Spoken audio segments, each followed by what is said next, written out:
Hey everybody. Hey guys. How you doing? Today we wanted to talk about why we drive 62. We get a lot of questions when we talk about we drive about 62, 63. So we want to share our experience of why we drive 62, some of the benefits of it. Yeah, there's a lot of benefits to it, not just the fuel savings. Now, of course, the fuel savings is the number one reason. You know, the amount of money you can save by driving, watching your fuel mileage and trying to get the best you can be upwards of $10,000 per year, and that's a big savings. That's a pretty big savings. Just by slowing it down a bit. I could think of a lot of things I would prefer spending $10,000 on than fuel. You know, a lot of people come out here and they're just like, I'm not driving 62. I can't drive that slow. That's just too slow for me.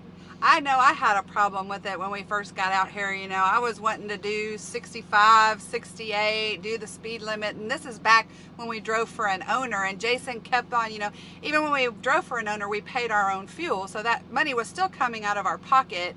And it took a while for Jason to convince me that we need to drive slower. Let's slow it down. It's not going to get us there that much sooner. It took me a little while, but now we do it all the time and it doesn't faze me at all. It's really not that bad, you know, once you get used to it. There's a lot of benefits to it, not just the fuel savings. That's just one of the biggest reasons. Another really good reason to drive slower is maintenance costs. The wear and tear on a vehicle that drives 70, 75 all the time versus our truck, which drives 62, 63 all the time. I mean, just imagine you hitting a pothole at 70, 75 miles an hour versus hitting that same pothole at 60 miles an hour. It's just going to be less wear and tear on the truck. Now, we want this truck to last us a very, very long time.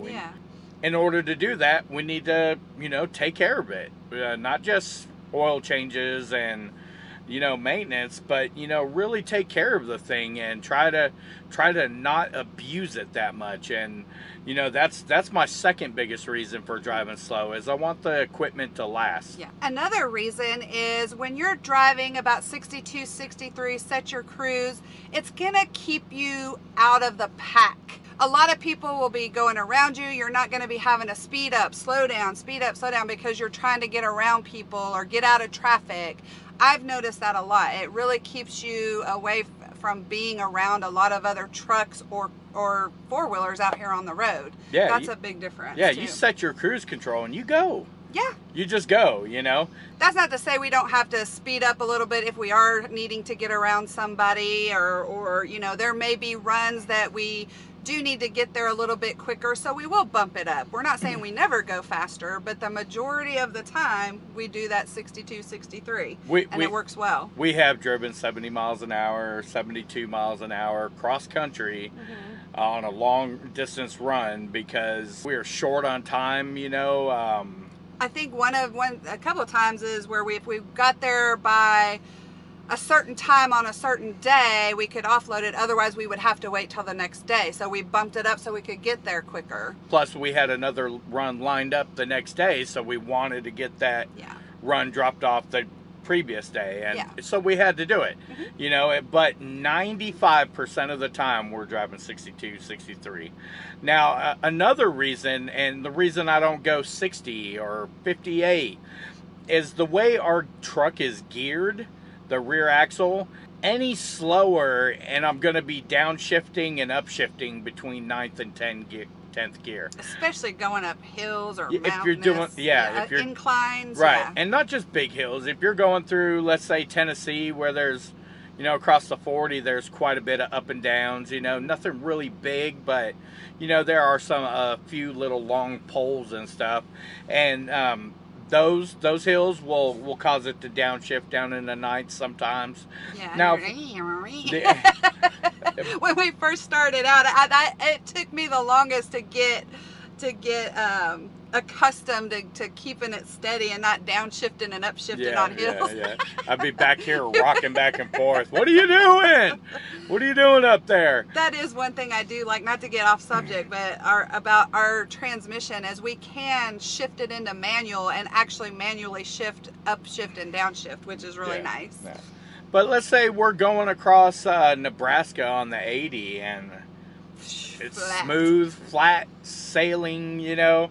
I'll drop it down to 60 sometimes, you know, just because it's less wear and tear, better fuel mileage. And a lot of times on some of the loads we do, we have to kill time anyway. So yeah. why not? Why? Right. You know, why go fast when we can bump it down, save on the fuel, save the maintenance costs, wear and tear? It just makes sense. Yeah. We even did it when we drove for an owner. We did pay our own fuel, but yeah. I think anybody that drives for an owner, whether you pay your own fuel or not, I think your owner definitely would appreciate the, you know, saving him. Now, and here's the thing. Here's one thing that I've found. And like I've mentioned, we've driven 70, 72, 75 before on runs. And it really didn't save that much time. Typically on a 12-hour shift for us, 11 hours driving, you know, hour for breaks and lunch and 30 minutes and all that. One of our full shifts, we typically drive about 630, 640 miles. That's about how many miles we'll do per shift. Yeah, doing that 62, 63. Right, but when we drove that 70, 72, 75, we got maybe 720.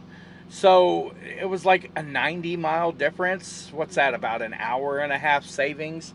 So it's not a huge savings to drive that fast versus the fuel mileage that you save for the year, you know.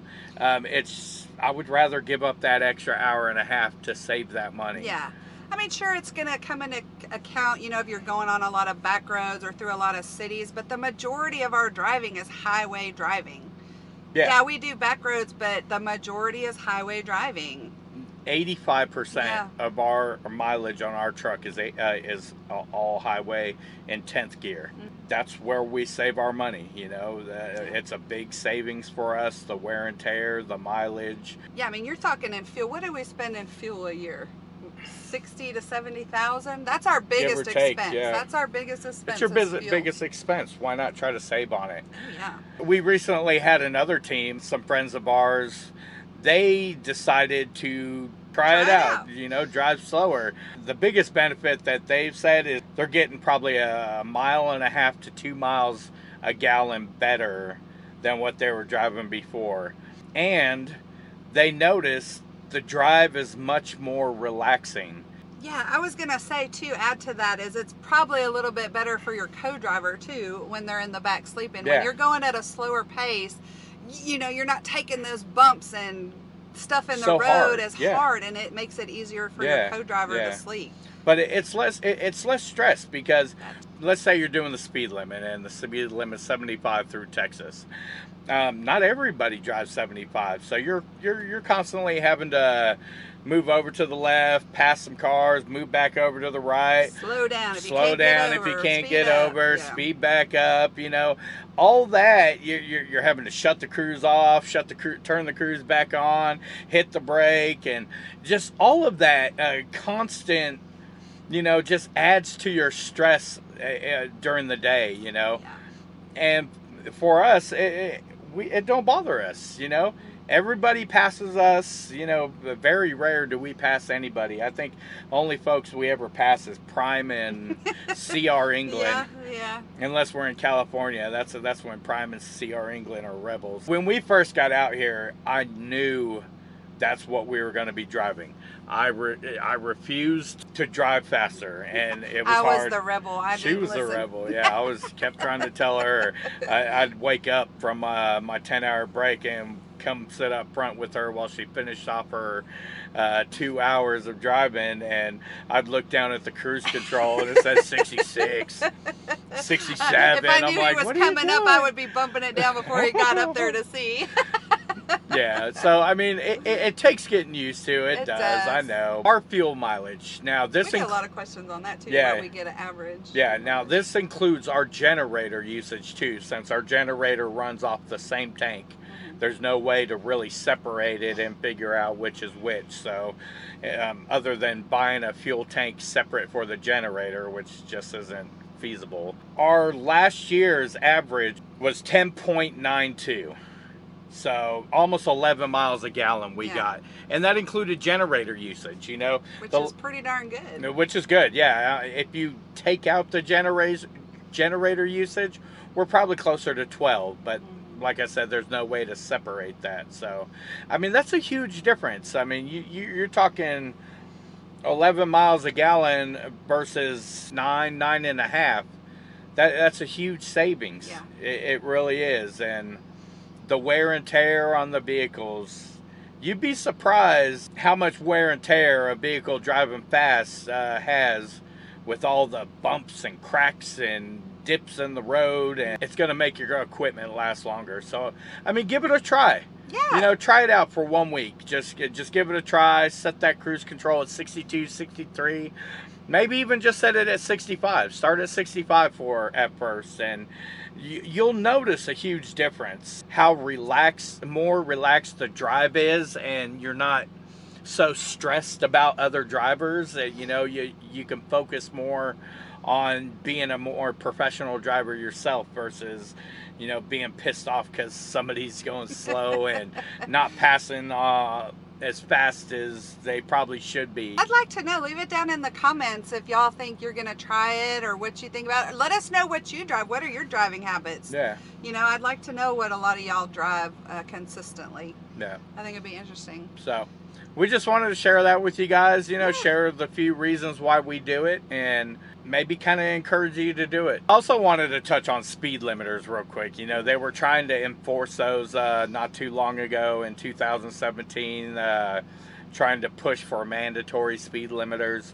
We do not agree with those.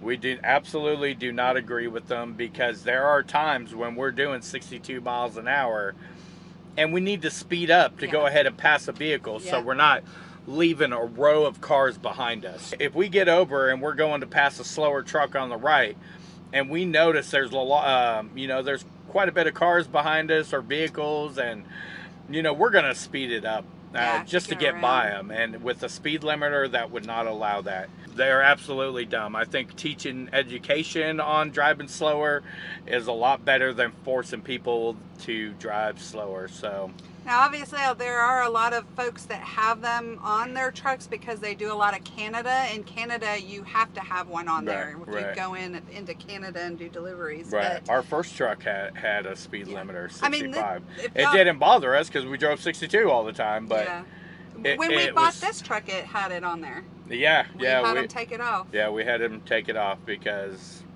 I think speed limiters are more dangerous than they can do good, because there are times we need to speed it up to get out of a hairy situation or just something that doesn't look safe. Trying to pass another truck going 1 mile an hour faster than he is just too dangerous for my liking.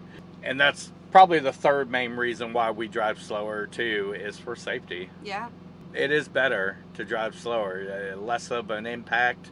If you do crash, you have a little bit more control of the vehicle, a little more control, better controlling. Yeah, so there's that safety factor involved, but we don't believe in speed limiters. No. Hope you guys liked the video. Yeah. Give it a try. Give it a try for 1 week at least, and come back and let us know what you thought about it. If you've seen any benefits to it, or you couldn't do it and it drove you crazy. Yeah, we'd love to know. So thank you guys so much for watching and subscribing, and until our next video, peace, love, and expediting.